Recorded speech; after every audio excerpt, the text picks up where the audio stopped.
It's an honor and privilege for me to be speaking here today, and I'd like to thank the past and present leadership of American Nepal Medical Foundation. I think what I am going to talk about today is something, a positive impact cascade of what was started by American Nepal Medical Foundation. So I'm going to talk about filling gaps in child healthcare, and we are going to do that together. So this is a project that we started a couple of years ago. I would like to give you a snapshot of what we are doing in Nepal and in the United States to support that.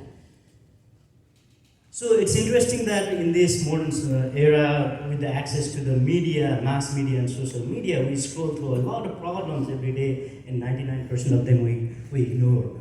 One of the issues that struck me when I internalized the problem was the childhood mortality rate around the world. Like 5 million children die globally every year under the age of 5 from preventable deaths. To put it in perspective, this death is like wiping out the entire population of New Zealand every year, and that's so even before they are 5 years old. So this is a huge problem, and then we can say, we might think that 5 million out of 8 billion people may not be a big number, but if we look into the details, the deaths that are happening are preventable. And we can say that because there's a huge variation in the mortality, under 5 mortality around the world. There are 115 children dying in Niger, and there are like 1.7 children dying in San Marino. There are like 2 children dying in Sweden every year before they are 5 out of 1,000 live births. And obviously for us, our attention is focused towards Nepal. And then we are looking into the childhood mortality rate of Nepal. 50 years ago, it was 260 per 1,000 live births. Now it is 27. We have made a huge progress, but that does not mean that we cannot go to 1.7 or 2. So there's a lot of room to do, and then somebody has to do something. We cannot keep saying, what is filling the gap in child health care? If we ask that question to ourselves, and if the answer is their children, that is a tragic situation. So somebody has to do something.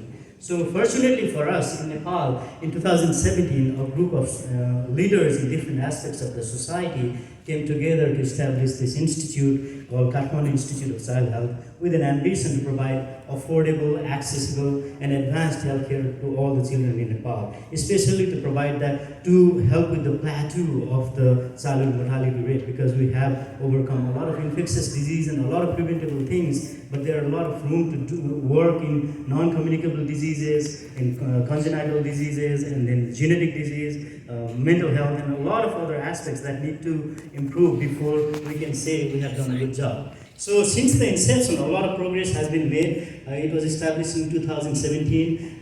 The government of Nepal has provided around 40 ropanis of land in Buddha Nilkantha to establish a tertiary center of KIOCH. And the building is going on. We are doing parallel research programs through PAIN Plus and NCDI Poverty Project.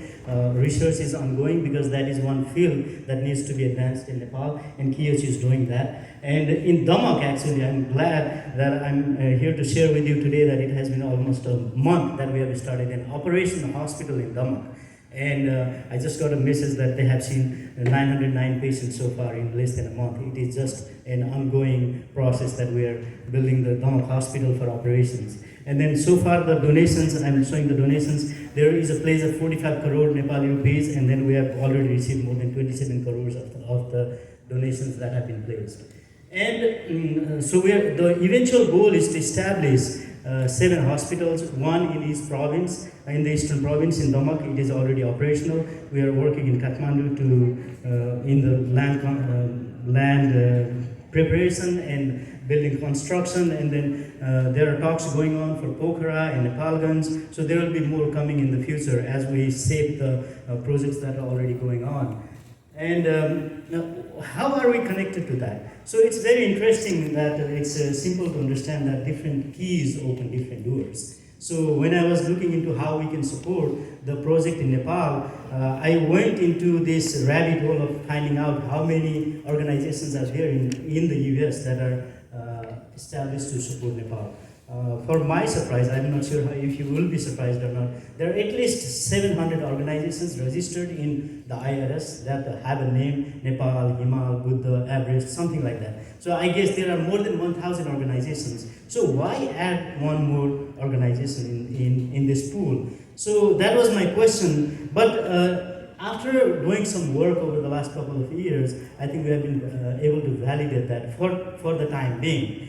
We need to work together in the future to make projects like this successful, but for now, we've been able to validate that question. We've been able to establish, we have been able to incorporate a lot of people from different walks of life, not just doctors or nurses, but everyone who is passionate about child health care and then improving the quality of child in Nepal has been involved with us. So we have been able to do a lot of projects. We did 14 programs 19 programs in 14 states last year. And then we collaborated with more than 100 organizations. And then we raised more than $300,000 in 2022 itself. And out of that, 3.78 crores has been received in Nepal already, and that is being used for the construction of the buildings right now. We will work in research projects in the future. And one of the most important aspects of our organization, K-PALS, is the Prerana that incorporates the residents and pediatricians in Nepal and America to do monthly webinars, and we've been able to do 4 webinars already, and that is a very important aspect because we are able to understand the problems in the ground and then we can address them as they are. And ANMF has always been a pioneer in investing in sustainable healthcare improvement in Nepal, and then it was the first organization that provided support to KIOCH from outside of Nepal, and the first project that was supported by ANMF was the environmental impact assessment, which is a requirement by the government, and the funds were provided by American Nepal Medical Foundation.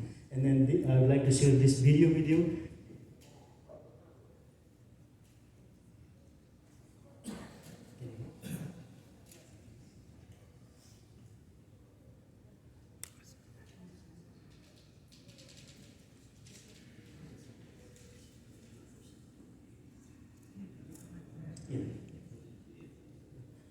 But this is actually, Dr. Basnet already mentioned that this is a video of the oxygen plant that was donated by American Nepal Medical Foundation to KIOCH Children's Hospital, Damak Children's Hospital, and I visited this site myself, and I'd like to thank American Nepal Medical Foundation, its leaders, donors, and supporters. I would like to give a big round of applause for the American Nepal Medical Foundation for this.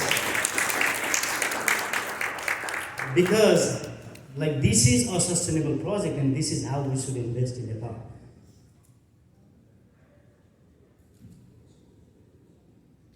And our donors, we have a lot of donors. I have a few photos here with the permission. There are only 4 photos, but we have a lot of donors. And then our donors are not just donors. They are the passionate advocates of what we are doing. And that makes us do better every day. So I'd like to thank all the donors of K-PALS, and it comes from this group itself. I'd like to thank Santosh, Bhupesh, Dr. Bera, and Radesi. And talking about working together, at the end of the day, we are trying to advance healthcare in Nepal, and we are trying to do that together. We are trying to take different paths for the same destination. And our journey is defined by the destination, so we'll be able to overcome the obstacles that we might face along the path. And then whichever dice we roll, then we'll find one or the other organization that is in the United States. And then the interesting part is that we are able to fill that specific gap. In a puzzle, as I play a lot of puzzle with my kids, so in a puzzle there is a piece that you can fit in only one space. So that is the role of K-PALS, American Nepal Medical Foundation, and KIOCH. So we'll be able to do that together, and maybe we'll be able to solve this puzzle of child health care in the gap, fill the gap. And advocacy, I think, is the most important tool for us that we have, rather than anything. That we talk about our projects, we share why it is needed, and then we motivate other people to do the same. and then we make it bigger, and that's what we have learned over the last couple of years, and we have been able to incorporate so many people.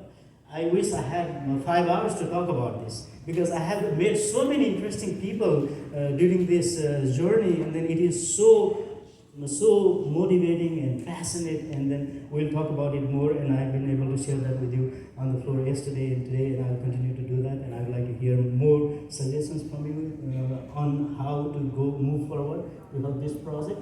And again, I would like to repeat this thing, that the answer to the question, what is filling the gaps in child health care, should not be dead children. And taking care of their children is not philanthropy. Taking care of the children is not philanthropy. It is a basic moral responsibility of a civilized society. Thank you.